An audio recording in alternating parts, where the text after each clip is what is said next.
Welcome to the magical journey beyond mediocrity, where the mystical and the practical become aligned.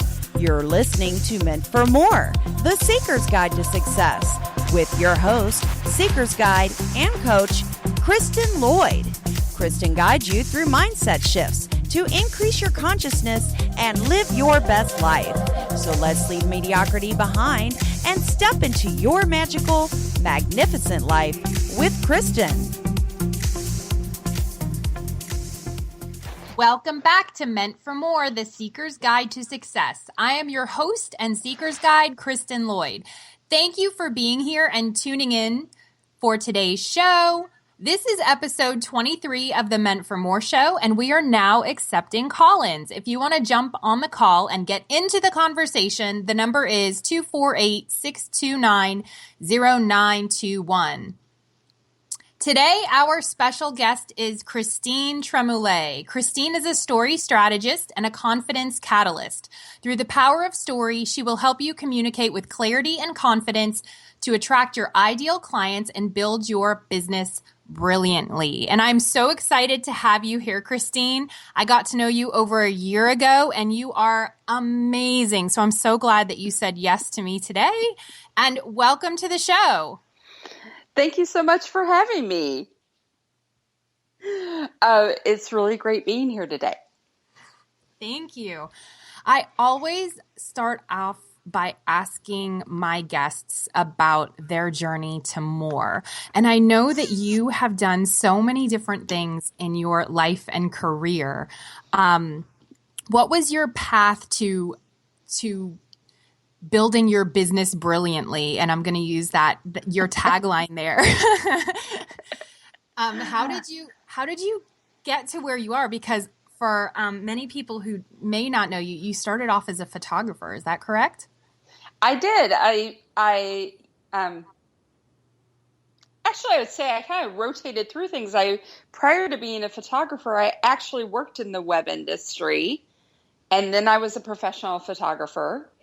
And in the end, I've actually taken all of those things and wrapped them together into where I am now. As far as when I worked as a photographer, I realized I was actually spending more of my time working with other photographers to help them grow their business than I was looking for clients. A lot of photographers, if you ask them what they do in their spare time, they're trying to figure out how to use off-camera flash and learn better lighting and everything else. And for me, just the power of branding and marketing and everything that you can do for your business was just so exhilarating. It's like you hold the power to be successful in your own hands if you're willing to go for it.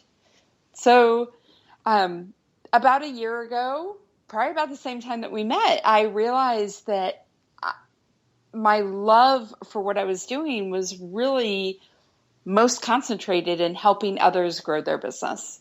And that I could create a life where that was the center of it, that was my center focus, and move forward from there. That's awesome.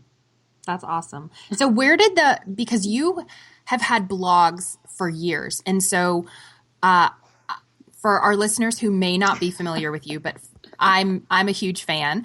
And so you started blogging, and in fact, you even named WordPress. My geek claim to fame. Your claim to fame. And that's what, I started blogging all the way back in 2000. So it's been a very long time that I started blogging. And back then, everybody just had personal blogs. You didn't blog for your business. It was just you were blogging and sharing what you had for lunch that day, whatever. We didn't have Facebook yet. So a lot of the posts that we put on Facebook now, back then you would have put on your blog. Right. So when I started working as a professional photographer, I realized that my clients were going out and finding my personal blog and spending all of their time reading it. By the time they came in to meet me to decide if they wanted to book me, I had almost 100% booking rate because they'd already fallen in love with me and the person that I am through reading my personal blog. And so what I try and help people see is that, especially if you're a solo entrepreneur, your business blog doesn't have to be all business all the time. You can share the things about you that you love. You can, if you're a local business, you can talk about other local businesses. If you're I travel all the time, so I talk about travel because those are the things people learn about you. That is how the know, like, and trust factor is built, is by discovering who you are and falling in love with you as a person. People buy from people that they like. You're a lot more likely to hire someone if you like them versus you're not going to hire them. I wouldn't say you're not going to hire them if you're not going to like them, but if you are down to a selection of 3 or 4 different people to work with and everything is the same, the pricing's about the same, the quality of work is the same, that's going to be the deciding factor. But I like this person. We share something in common. That changes everything. It's such a game changer. Right. So that made such a huge difference in my business. I actually was completely booked for a photographer that was just starting out. I live in Houston, Texas, so it's a very saturated market. And for somebody that was just starting out, I was completely booked my first year of business, making 6 figures. That's amazing. The core factor of that was the fact that I was, blogging, that I was talking about myself personally, and nobody else was. And that was back in 2007. A lot of photographers were just starting to even set up a blog to show off their most recent work. So that was the one thing that I was doing different than everyone else. It was such a game changer for me. And in that blogging that you did, because I'm also curious, how did your blog change? So when you were talking about in 2000, what we would put on Facebook now is what people would put on blogs then. Like, this is the salad I had for lunch, and my kid won't sleep at night, and different things that are random. And because people didn't have blogs for their business then, it was just personal blogs. These are things that connect you with other people because we can relate to them, right? So we can relate to, oh yeah, I love blue cheese on my salad, or, my kid won't sleep in the night either, or what are we going to choose for a Halloween costume? Or, oh yeah, my husband doesn't like to do the dishes either. Like there are things that connect us, that we relate to people, the relatability, which is part of that like, know, and trust. So at that time, were you blogging, because even more so now, because blogging has evolved, there are like health and wellness blogs. There are topic specific blogs. Were you just like, was it a free for all? It really was. Back, if you went and look, in my old personal blog is still online. If you went and found it, it really was. I would sometimes post 7 or 8 times a day. They were long posts. They were short posts. There was no rhythm to it. I went to a conference in 2009 that's blogger focused, and people would say, "So what's your blog about?" And I would just look at them and I'm like, "It's a blog." Like, what do you mean what it's about? But that was right at that turning point when people were starting to do these niche blogs of, "Oh, I'm a health blogger," or "I'm a fitness blogger, I'm a mom blogger." That's right as everything was changing. I did actually write a post one day about the sandwich that I planned to have for lunch. And when I came back, there were 67 comments about what other people had had for lunch. So it was just so completely different back as early as 2000. Right. Because you posted about whatever you felt like talking about on the fly, at the moment, really the things that you would now most likely put on Facebook today, or maybe do a Snapchat about, or whatever, that back then that was the only vehicle, the only place that you had. But people crave telling stories. Right. We crave it. And so back in the, blogging wasn't monetized then. It really was just for the pure desire of, I have something to say. And I mean, there are still thousands and thousands of people every day that start blogging that are just like, I have something to say. And the amazing thing about the internet is I can make a place where I can say it and other people can come read it. So because now there are so many blogs that are so topic specific, do you think there's still a place for this all over the place kind of blog? Like, this is what I had for lunch. Oh, by the way, this is how you build your business. And then on the side note of my kid won't sleep. And then over here, I'm working on a research paper. Here are my struggles with this. Oh, here's a huge win. We went on this walk today and we saw these leaves. Like, is there a place for that? Or I believe that there still is. And really, I think we're still doing it. We're just dividing our content across different places. We're not putting all the content into one home anymore. Now we're putting the very serious, I need to look professional, or I need to write on my topic post on our blog. And then we're turning around and putting maybe the more, business posts might end up on LinkedIn. The more the posts about your child not sleeping, you're going to end up putting on Facebook. We're just spreading our content further. We're still writing it. And I need to stop saying that because my son does sleep through the night, thank God, and I don't want it to stop. Well, and you brought up the child sleeping through the night, and what's the other great thing about using your blog like this isn't just attracting the people that you like; it's polarizing out the people that you don't like. So if you're writing about the fact that your kid won't sleep at night, and a potential client's reading it and is like, "Oh, I hate children," it might polarize them away, but that can actually be a really great thing. Of course, If you really love working with a certain type of person, you can attract them.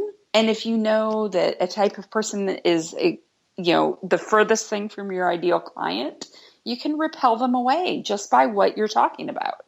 Just by being you. Just by being you. It's going to happen naturally. Right. But you can actually speed the process up. Because I think a lot of us waste a lot of time trying to convince someone that's never going to be a good fit for us to be a good fit. Mm-hmm. And I'd rather just, somebody was like, would you really rather get them out of this, out of the workflow, out of the process? And I was like, yes, I don't want to waste my time having meetings and consults or discovery calls or whatever it is that you do with someone who's just a completely bad fit from the start. Right. That's not the best use of my time. Right. So I would rather take it out from the get-go. So blogging is somewhat of a storytelling strategy, as you started talking about, because people are telling the story of their life. They're telling the story of making the sandwich. They're telling the story of how to this, how to that, frustrations, wins, celebrations. And I resonate with what you were saying, that we're utilizing different mediums or different platforms. Like my business blog goes on my business. And one of the things that I just realized as you were talking is very rarely will I do a Facebook Live on my personal page about my business. I just don't do that. Right. And it was like when you started talking, I was like, oh my gosh, I don't do that. And it's and now I'm thinking maybe I should, because that's what I would call probably like cross-pollination. Where you're sharing that other message, because there are professionals who will friend me, and they can see into my personal life, but I'm only sharing my business stuff on my business page. Right. And so, but what I hear you saying is that you are your business. I am my business.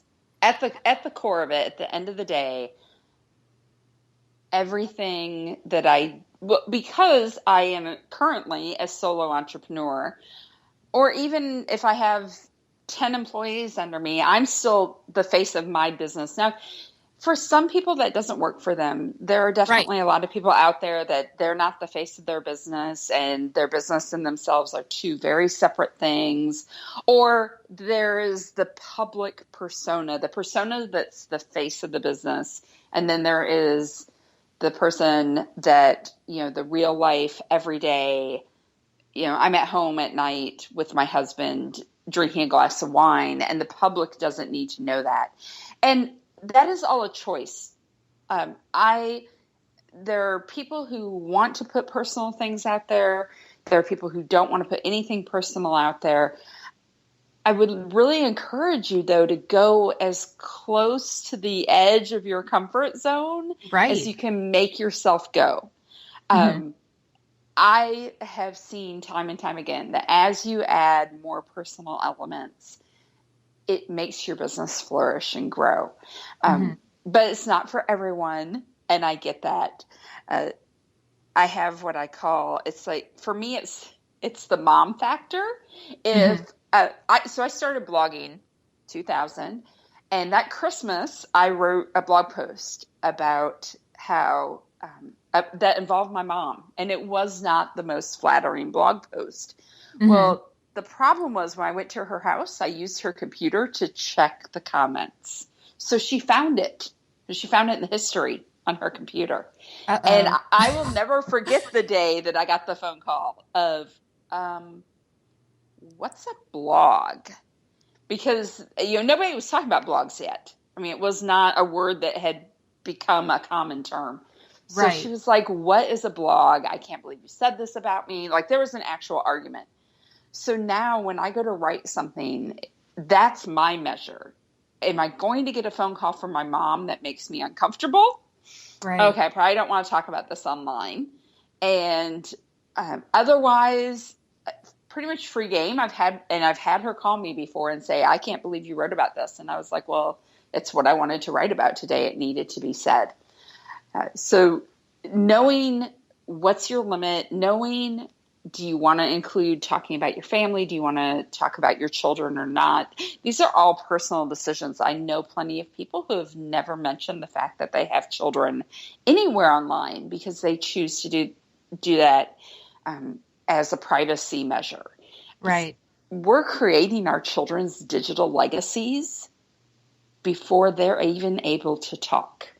Like, we are creating, your child already has a digital legacy that you've created for him. So if he made a decision when he was 10 years old that he doesn't want to be online at all, it's too late. Like, it's really fascinating, the world that we live in and how much it's changed from, 20 years ago. It's so completely different. Oh, yeah. We got our son an email address before he was born, and we occasionally send him emails. He can't read yet. He's 3. But we occasionally will send him emails like, we love you. You're awesome. Wow, you were a real pisser today. Like, I mean, and he'll get to read them. But that was, I think we saw that in a Google ad or something. And then we were like, that's really cool. And then, but you're so right. And as soon as you said that, I thought of, because not only are his pictures online right now, because even this last weekend we went to the museum and he was with Chewbacca and, the stormtroopers.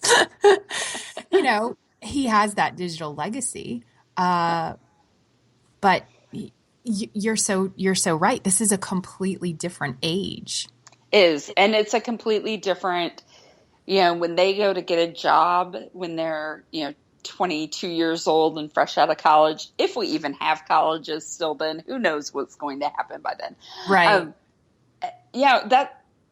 What was unusual back in 2000 or 2001 to have your employer do a web search on you. Now it's common, it's going to be even more common for our kids. Oh, So right. Everything about us will already be at their fingertips. Mm-hmm. And I watched, I mentioned that conference that I went to in 2009, and I watched people who had been mom bloggers. Like the whole presence of their blog was somewhat comedic blog posts about the antics of their kids. Right. But their children were starting to age out. There reaches a point for most parents where you don't necessarily want to write about your kids anymore, or they're not as funny. They're not doing crazy things as a toddler or whatever. And I also think that your story to tell is right up to the limit of where someone else's story begins. So if you and I went and had lunch tomorrow and I wanted to write a blog post about it, I could write about my experience. Mm-hmm. But I shouldn't write and put words in your mouth about what you felt or what you thought or what you saw or anything else, because that's not my story to tell. Mm-hmm. So what I was watching was these moms who, as their kids were getting older, they were all of a sudden in a panic. Like, what do I do now? Because they had made their blogs so centered around their kids that they didn't know what to do next. It was causing people, it still does on a regular basis, causing people kind of an identity crisis of who am I now? What am I going to do beyond writing about my kids? What do I have to say? So, for some people, blogs last for years and years and years. For some people, it's a 1 or 2 year thing. I would argue for a business, it needs to happen for years and years and years, though. For as long as you're in business, have a blog for it and keep it up for the life of the business and keep it up regularly. So for business people who have a blog, because there are different ways to blog in business. There are the how to tip posts. There are the vulnerability journey of an entrepreneur posts. And I'm sure that there are a variety of others. Is there any one specific type of post better than another when developing one's business blog? That is so personalized based on the business itself. So, for some businesses, a how-to type post makes no sense. It makes more sense for them to show off latest products, to talk about the staff, the team of the company, to talk about the company's mindset. We have a manifesto or a mission that we're trying to fulfill. And for other websites, list of things that you should know. Really, where I tell people to start is, what is something that you find yourself talking to clients about over and over and over again? And once you write the blog post, it doesn't mean you have to stop talking to clients about it. But if somebody, I liken it to buying a car. If I'm interested in buying a car, I'm probably going to go by the dealership. I'm going to test drive the car, but then I'm going to come home and do a ton of research. And actually, they're saying more and more people do the research in advance of even showing up at the dealership. We as consumers are super educated. When we arrive at the dealership, we already know how the car is made. And I drive a Mini Cooper, so their branding is beyond incredible. Their branding to me is the most fascinating study in car branding about the legacy of the Mini Cooper and everything else. So I'm going to go online and read everything I possibly can. If somebody is interested in something, and it's a larger purchase especially, they're going to go online first and research it and read all that they possibly can about it. So your blog is your opportunity to give them as much information as you can in as many ways as possible. And I I can tell just by looking at the stats for my website if somebody is researching me and considering signing up with me, because I can see them moving through multiple pages on the website. And this is where people try to use Facebook and their Facebook business page as if it was a blog. They're like, I'm not going to do anything on my blog. I'm just going to go over here and post on Facebook. But what you lose on a Facebook page, if you think about how you use them yourself, is you only scroll one or two screens down. So you maybe read the most recent 5 posts, but you don't scroll very far down when you're reading somebody's Facebook business page. But if you go to their blog, and especially if they have some at the bottom of a post, you read a post, you're interested in it, and at the bottom of the post it says, see related posts, or you might also like, and there's 2 or 3 other posts linked at the bottom. You might also like these. If I'm interested in working with you, I'm going to go read those other posts. Right. And I'm going to keep leapfrogging through old content. So your blog becomes like an encyclopedia of your knowledge, or just a huge catalog of information for me that I can keep going through post after post. I found myself sitting on somebody's website for an hour, whereas back on Facebook, they would have lost me in 37 seconds. I would have been like, scroll, scroll, scroll. Okay, I'm moving on. Oh, look, my best friend just made a comment on something. I'll go read it. So getting them to your website and then giving them content to enjoy and to engage in helps them fall in love with you, helps them want to work with you. So how does someone get started with a blog? How, to plan their content? So like you were saying that there are, so more like brick and mortar businesses, like the car business, people are going to go look at the car. So if we're talking about solopreneurs or individuals like yourself and I, how would we plan content? Is it just the messages to the client, like what their potential clients, what they're struggling with, the specific topics? Is there, and I guess more specifically when I'm thinking about planning content, is there like a stream of, and of course I'm thinking stream of consciousness that you follow? Like, okay, there's this topic and I'm going to write a couple blogs on this topic. And then next week it's this topic. Is there a specific way that it should be written? So I'm a really tactical person.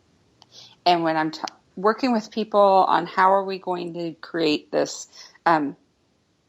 basically an editorial calendar. The concept of an editorial calendar comes from the magazine industry. And if you think of any magazine that you like to read, you could go right now to the search engine and say, Marie Claire magazine editorial calendar, and it will pop up. They put them online so that their advertisers can see what the topic of each month is going to be. So that itself is a great way to organize yourself. To either you could create monthly topics just like a magazine does. We all know it's August right now while we're recording this, and Vogue magazine every year puts out this like giant issue. I think it's like 800-page magazine that they put out this month every year. Mm-hmm. And it's like their fall issue. Well, if I was an advertiser, I don't want to send an ad to Vogue for the fall issue that's showing people in bikinis on the beach. It doesn't make sense because the rest of the issue is all about fall. So, and as an advertiser, you have to turn your ads in months and months in advance. So it helps you plan out what you're going to send for that issue. Mm-hmm. So you can take this and do the same thing for your website, saying, okay, this month is going to be this theme. This month is going to be this theme. And when I think about those themes, I normally also try to keep in mind the marketing calendar.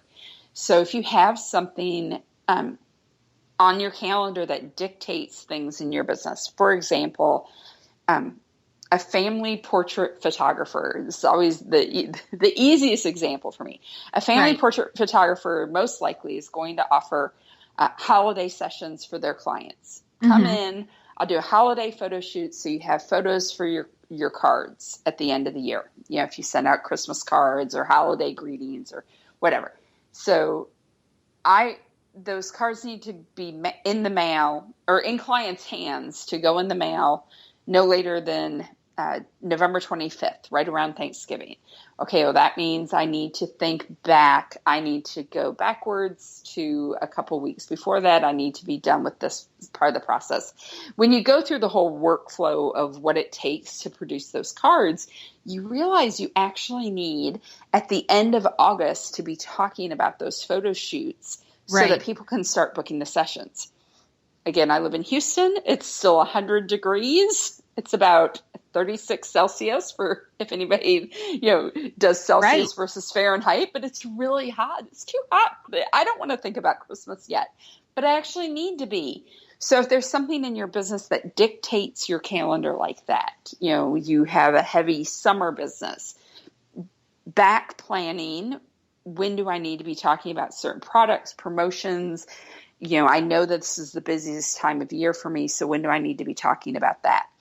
And once I have like those two items mapped out, I've created themes for months if I want to, and I know my editorial or my marketing calendar, I need to be marketing these certain things at certain times of year. And some people don't have a time-sensitive issue in their business. Their business is steady year-round, so that doesn't apply to them. But then the next thing I do, as I mentioned, I'm a tactile person. I like to be hands-on. I keep a running list at all times of potential blog post ideas, either on my phone or in a notebook, like in the back page of my planner. I have a list going, and I'll go and take 3x5 note cards and write out blog post ideas on the note cards, so that then I can shuffle them around, sort them, and choose like, oh, these 4 post ideas obviously go together. So I can write one a week for a month. Okay, this is what I'm going to write about for January. I can put these 4 together. They're going to be February's post. I do that personally for about half of my calendar, so every other week. And then the other weeks, the ones that I don't fill with topics that I've thought of in advance, those I fill, I leave them open for myself because I like to free write. I like to write, based on something that's just happened recently. So if I have myself too tightly planned, I start to get a little frustrated because I just want to write like, oh, this week I just want to write about what's happening, or this conversation I just had that I'm excited about. I recommend to people just to get in the habit of blogging, especially to pick one day a week. This is the day that I post. I post on Wednesdays at 10 a.m. Every Wednesday, I'm going to put a post out. And that way your readers know, oh, it's Wednesday. That's when the new post comes out. And I know what I need to be doing when I need to do it. So, and post length is something everybody always asks about, like how long should my blog post be? And you will get a huge variety of answers. I normally recommend between 500 and 1,000 words. Part of that is just so that the search engines have enough words to index, helps you get search traffic. And it's an enjoyable length to read as far as reading a post. You can write longer ones, and there are certainly people out there that have, Seth Godin is a very widely read blogger, and his posts are sometimes 200 words. Right. So, if that's your style, if you want it to be, oh, I write every day, but they're only 200 word posts, great. Do it your way. I think we all get so bound up in the rules that we stop expressing ourselves, that we don't put it all out there like as much as we could, because if I don't do it this way, and people can sense that. Have you ever been reading something where you can tell that you're like, they were just doing this because they had to. Right. You can sense when you are reading it. I mentioned earlier, we as human beings connect through stories, and you can sense when somebody is when they're holding back, when they're not being themselves. You can sense it. And that's where fear comes in, because if they're holding back, it's on some level fear, and they're putting themselves out there, but not in an authentic way, but in a, okay, I'm going through the motions type of way.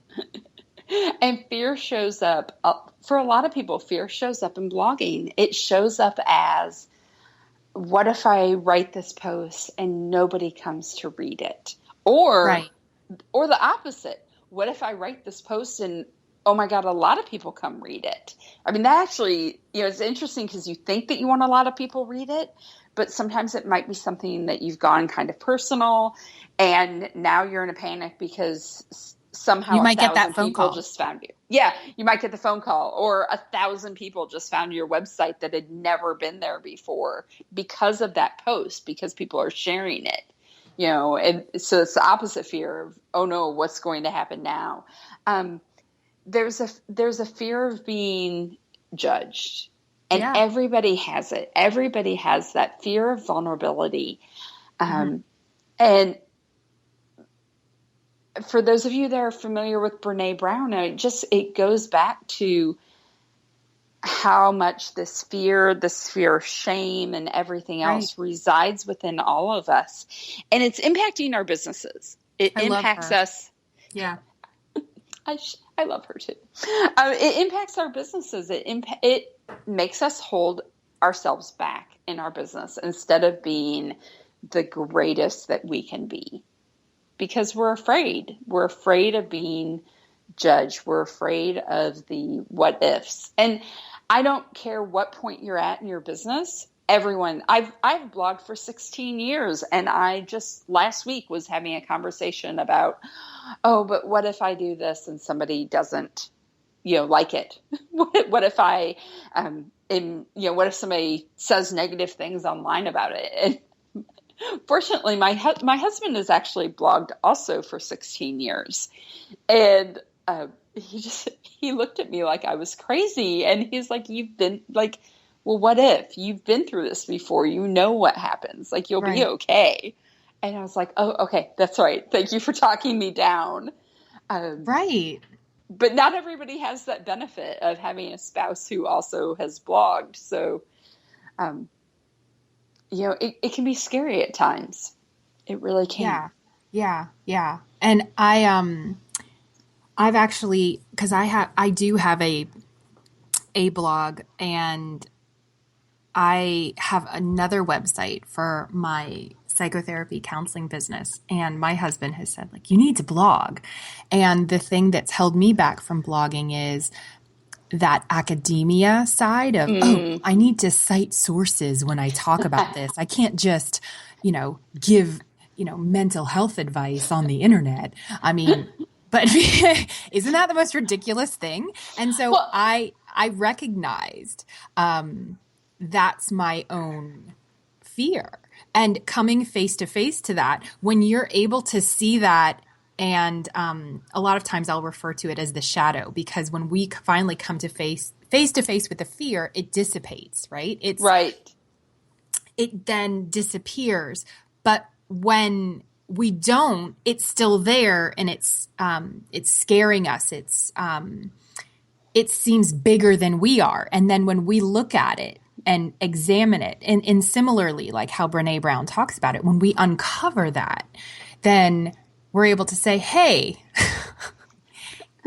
you can't beat me, right? I'm going to take action on this, or I'm going to work through it. And this is not so scary when you come face to face with it. So, I was going to ask, how do you overcome the fear of putting yourself out there, for other individuals who may be just starting or, examining their ability to write the blog, start the blog, write about topics, whether it's personal or for business? A few things come to mind. First of all, I think a lot of us get really stuck on numbers. So we start to think, well, I need to write a blog and I need to have 10,000 visitors a day or, 10,000 even a month. And we become really fixated on like, I'm not successful without these numbers. And I would argue that, again, you need to look at what your business is about.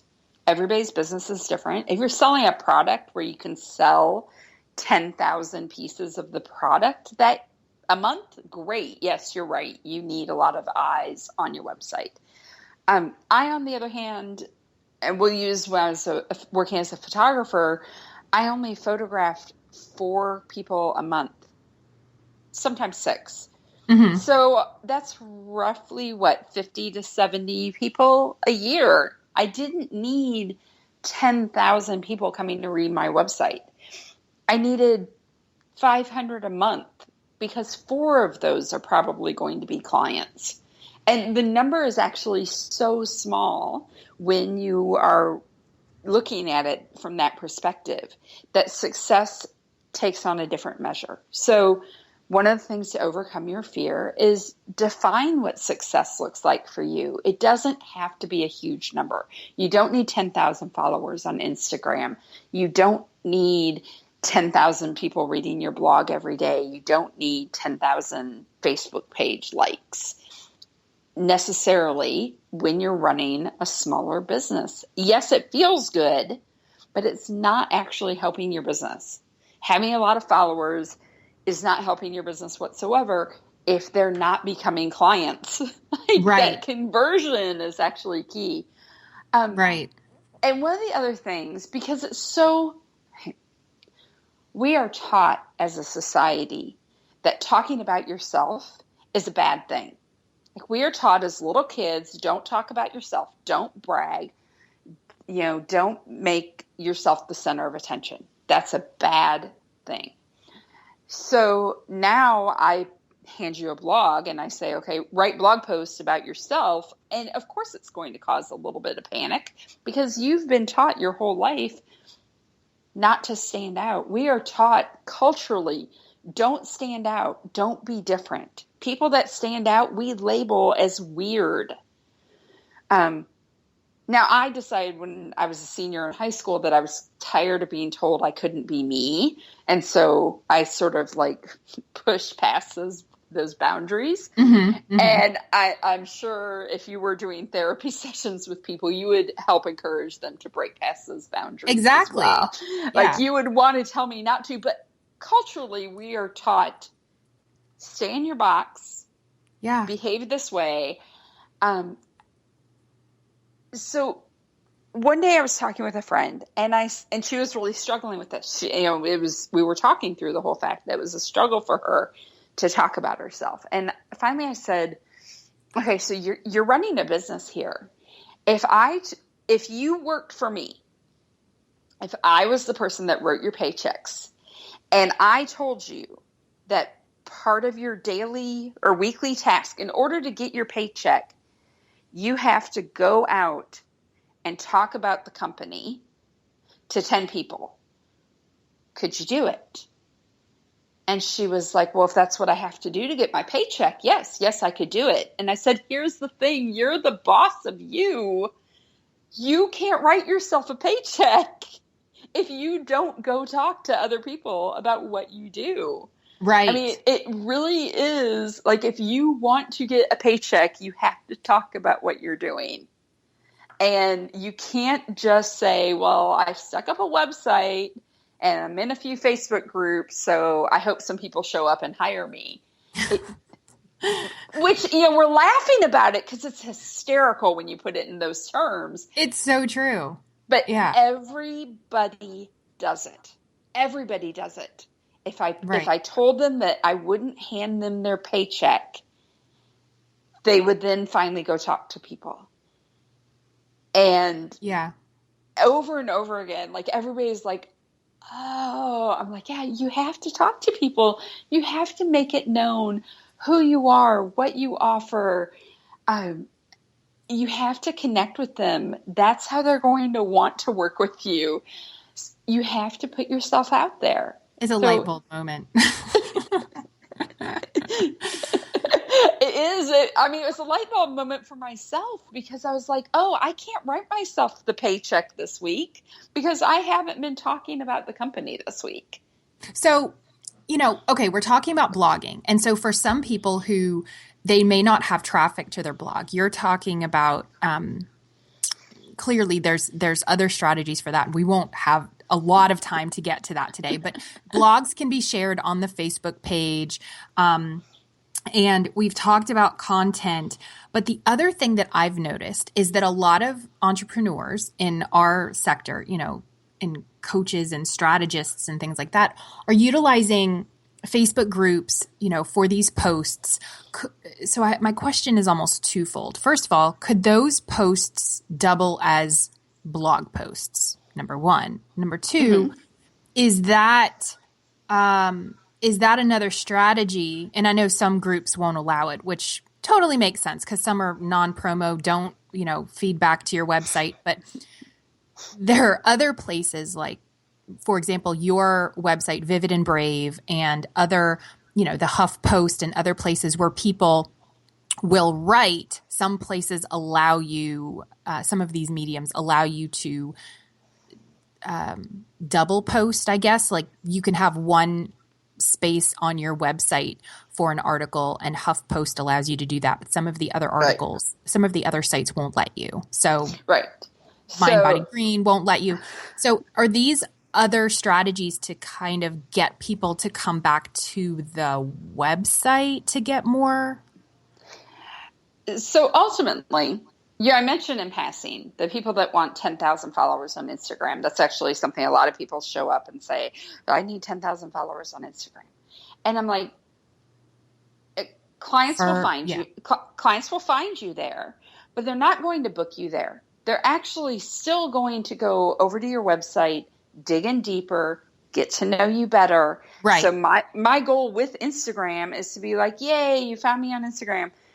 But come over here and get to know, come to my house, come and get to know me better. I always say, build on the land that you own. So that's right. Your blog. Website is your house, right? That's your online home. It's your house. It's your online home. And you can control it. So you build on the land that you own. And I use this analogy actually for a couple of years. Build on the land that you own, then you have everything that you own is there. And I was talking with my friend Ryan Hamilton, and Ryan said, yes, but you have to go to the social media party to meet people, to invite them back to your house. And I was like, that is so spot on. So if, I mentioned people using their Facebook page as if it was a blog. And the thing is it's really hard to then reference back a post that you've written. So one, you're giving Facebook all your amazing content. And then two, it's just gone. You're not going to be able to reference it in a year without some major digging. Facebook actually hides, if a post doesn't get a lot of interaction, Facebook hides it. And I went to find a post I'd written. I knew I'd written it in March. I went to find it and I couldn't actually see it because it didn't get a lot of engagement on my business page. Facebook had hidden it from me. So Facebook hides things. You can't go back always and easily find things. I did find it eventually, but it actually took digging, which was weird. You wouldn't expect that. You think it's all just right there, chronological order, and it's not. So if you've put it on your blog, then you can reference it repeatedly. A lot of us, when we write blog posts, we only share it one time because we feel like I wrote Tuesday's post, I've now shared it, and now it is done. But that's not the case at all. You can share it repeatedly as many times as you want. There's a scheduling software out there, so you could share it 27 times if you wanted to. That's the power of writing posts that are timeless. You don't want to share something that's date specific. I don't want to share something that's Christmas related in July. Right. But if it's something it's what's referred to as evergreen, if it's timeless content that's good year round, keep sharing it. Share it weekly. Most people won't notice that you're sharing something that you've shared before. They may have missed it the first time. Social media moves really fast, so they may not have seen it the first time you shared it. and they'll see it later on. In those, I've seen people use Facebook groups and post these really long, amazing posts in there. And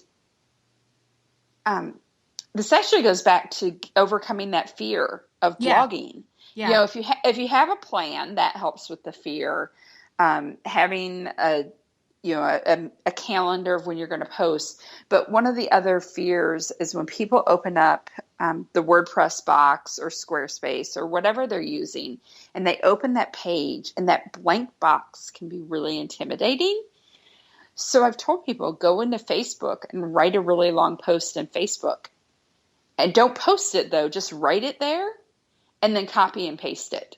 Because Facebook doesn't seem as scary for a lot of people. So they're okay writing a 5-paragraph post in Facebook.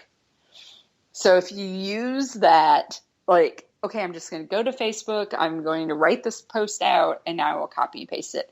I have also written great posts in Facebook groups where I've looked at the post afterwards and said, wow, that was a really good post. Copy, paste. I put it on my blog as content. Why not? I mean, I wrote it. Right. You know, so why not keep it like a backup of it on my own website? Or you could write a blog post, and like you said, there's some Facebook groups that don't allow self-promotion, or they don't allow you to link out to your blog. Right. So you could write your Amazing Tuesday blog post, and then just copy the content and paste it into the Facebook group. You can share just the content and don't share the link to your website. Which is kind of a bummer because, again, I do want to get everybody back to my website so that, you know, they can go from post to post, so they can fall in love with me more, you know, all of that. But at least the content's getting seen. You could copy and paste it into a group. I've seen people who write these amazing posts in a variety of groups, and then I go to their business site expecting more great wisdom to be there, and they don't even have a blog. They really are just writing it in the Facebook groups. And I was like, wait, save these gems. Like, they're such great posts. You know, go back and grab them and put them on your website, because then you could refer to them again later. For me, that's always been one of the great things about blogging is I could write something, and I've written things 10 years ago that I've referred back to 10 years later, like, oh, hey, I wrote this post on this years ago. Let me show you what I wrote. It reminds me of the things that come up in Facebook, like, what did you post 4 years ago today? Like, and there are actually WordPress plugins that will do that. I had a friend that had that for a while on her personal blog. It said, you know, on this day, and then there were links to every other post she had written, you know, so, August 1st, underneath at the bottom of the post was August 1st from every previous year that she had written. I mean, it was really an interesting timeline to see like what has changed or what was happening, 3 years ago.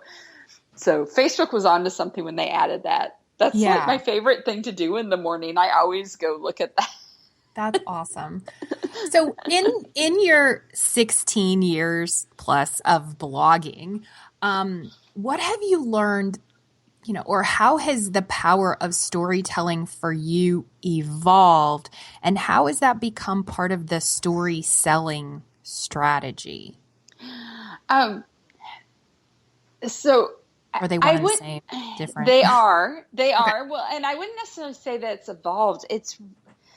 I found when I work with people and we sit down and look backwards at their life, if you look close enough, you can often find like a common thread that just keeps showing up in someone's life. So as I mentioned, I worked as a web consultant. I was helping customers I was working with Fortune 500 companies to get their businesses online, not blogging, just getting a web presence. It was 2000. People were just starting to put their businesses online or expand their web presence beyond just a really basic website. And and then when I look at, doing photography, when I look at everything that I've done, for me, it's always been all about story. Like, what is the story here? What is my story? The power of the ability to share my own story through blogging. And while I am a mom, I was never a mom blogger. So all my posts have normally been my own story. Working with clients, helping them get their story online. Then when I became a photographer, I was primarily a wedding photographer. So I was in the thick of it on people's really big, a huge day. 2 families are coming together. It's such a great celebration. And everything over and over has been about story. And I mentioned, I've said a few times how, like, we as humans, that's how we connect. Right. There's a series that PBS aired earlier this year. You can find it. You can actually buy the series on Amazon. I haven't found it online anywhere. Mm-hmm. I'm really hoping PBS airs it again. It's called The Brain. David Eagleman, who is a fellow Houstonian, is the host of the series.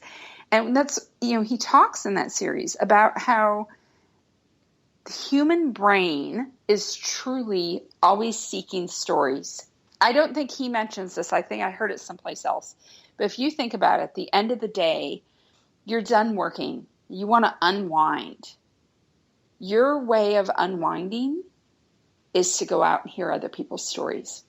Whether it's, right. I'm going to unwind by sitting down and reading a book. I'm going to unwind by sitting down and watching TV. I'm going to unwind by sitting down and surfing and reading my favorite blogs. All right. of it. Our brain relaxes by hearing other stories. And so I started studying this more. I was really inspired by watching this PBS series, and things really started just, 16 years worth of work all of a sudden just like came together as one giant mass of understanding of what I had been doing. I hadn't ever been able to verbalize it before, and the reason our brain seeks stories is it's trying to conserve calories, but it's also trying to keep us alive. Our brain has like one goal: keep yourself alive. As a matter of fact, if I told you just 3 parts of a story, like the beginning, the middle, and the end, but I didn't give you any details, your mind will start filling in the details on its own because it wants to know. It wants to know what happened, how did this other person survive, and what can I learn from it. And that reminds me of, as soon as you said that, it triggered me to think of Humans of New York, like these little snippets. And I see it on Instagram, but I know that it has a website and it has a Facebook page. But you're hearing about these different stories of different people who have survived different things, but it's not always necessarily war or tragedy. It just could be a story of some lady who grew up in New York. It doesn't necessarily have to be a Syrian refugee, but those are the things, like you said, that our brain connects with. Right. Like, we want to know more of this. So I started researching it further. And Joseph Campbell is a famous author, mythologist, et cetera. And all of this, he's done so many amazing things, or did during his lifetime. But he's the one that talks about the hero's journey. So the hero of the story always walks a pretty specific journey. The hero has a problem. A guide appears to help them with the problem. The guide has a plan. We learn what the success and what the failure will be. And then there's a catalyst at some point in time, basically a call to action for the hero to do the great, amazing thing. And this happens in every story follows this pattern, according to Joseph Campbell. And I was reading it, and at first I was like, oh, this is so true. You need to write your hero's journey on your website. And the more I started studying it, all of a sudden it hit me after like 3 days of reading every book that I could get my hands on. I'm not the hero. I'm actually the guide. My clients are the heroes. Right. And so if you put out there, the basic formula really is, do you have this problem? I have a plan to help you solve it. Come to me. I have a plan. I will help you overcome your problem. And this is what success is going to look like when you work to me. Like, it's all right there in the hero's journey.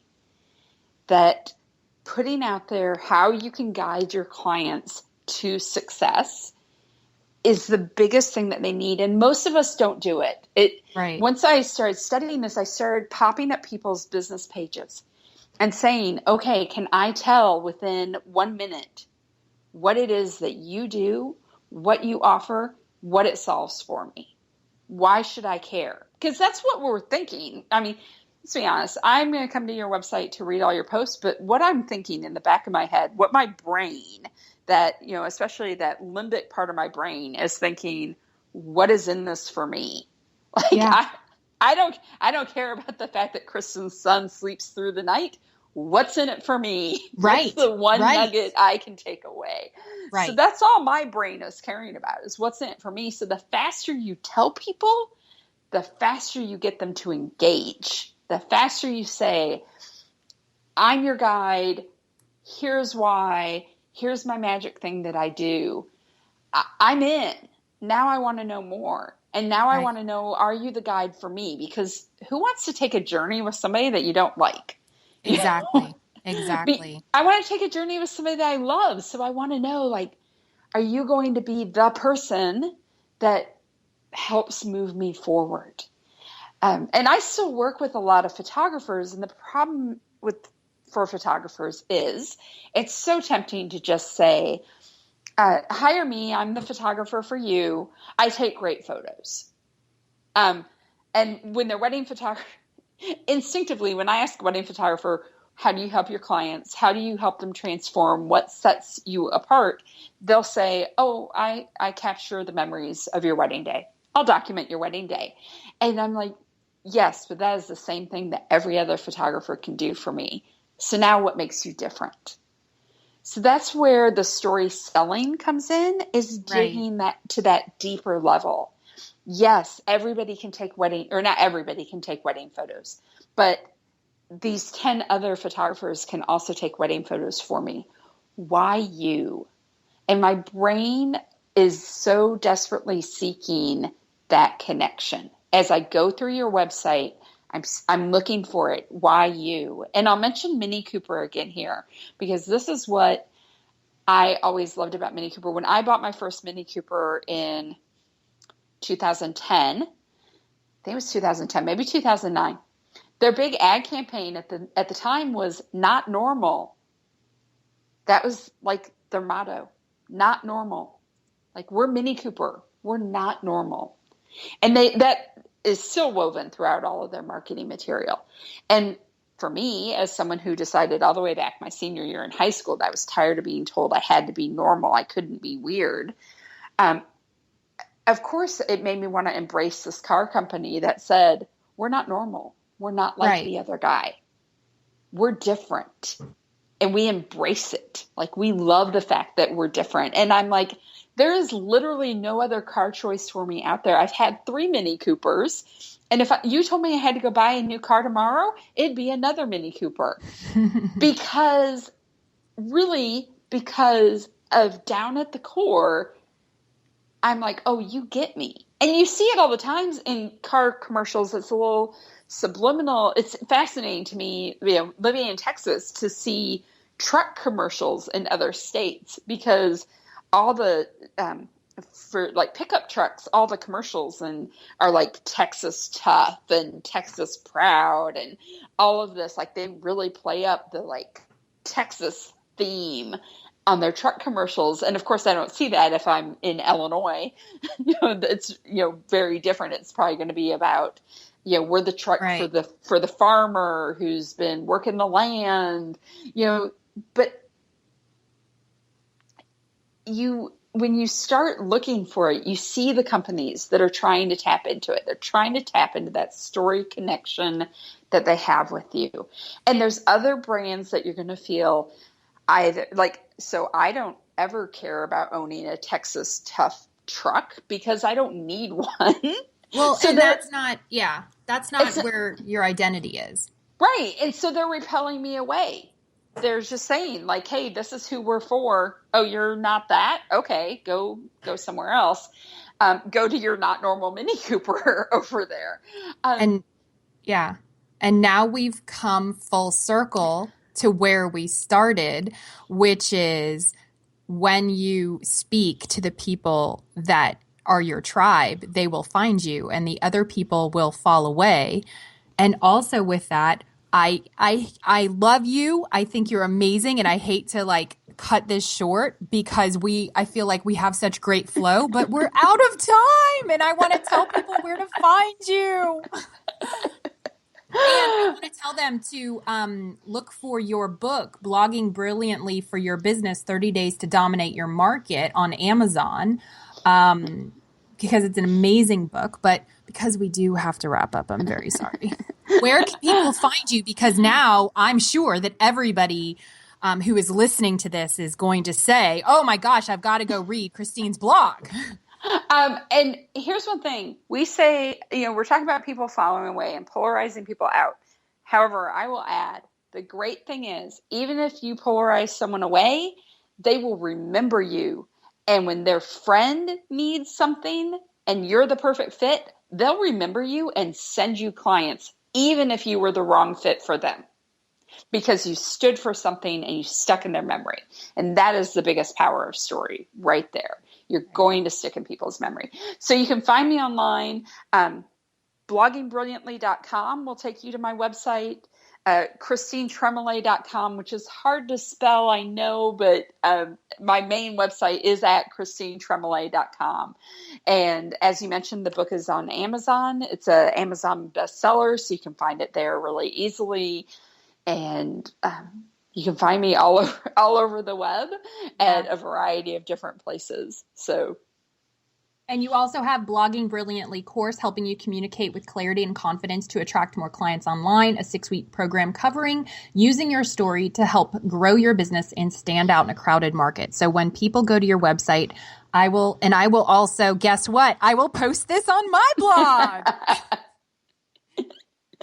So thank you, Christine, for being here. It has been a blessing, and thank you all for listening. It's been another great show. To continue the conversation, hop on over to the Seekers group on Facebook, www.facebook.com/groups/The Seekers Path. Until next time, keep on seeking.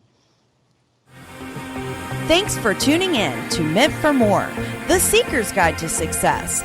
But the fun doesn't end here. Head over to KristenLloyd.com for your Seeker's Guide workbook filled with exercises to help you go from mediocre to magically magnificent.